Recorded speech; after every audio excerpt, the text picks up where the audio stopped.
భారత పతక ఆశలు మోస్తున్న star javelin thrower Neeraj Chopra world championship లో డిఫెండింగ్ చాంప్ గా బరిలోకి దిగుతున్నాడు.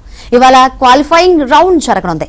Olympic champ Arshad Nadeem, Diamond League విజేత Julian Weber, Grenada star Anderson Peters తదితరుల నుంచి చోప్రాకు గట్టి పోటీ ఎదురుకానుంది.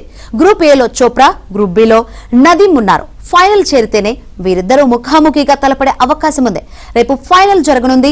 సచిన్ యాదవ్, రోహిత్ యాదవ్, యశ్వీర్ సింగ్ కూడా సత్తా చాటాలనుకుంటున్నారు.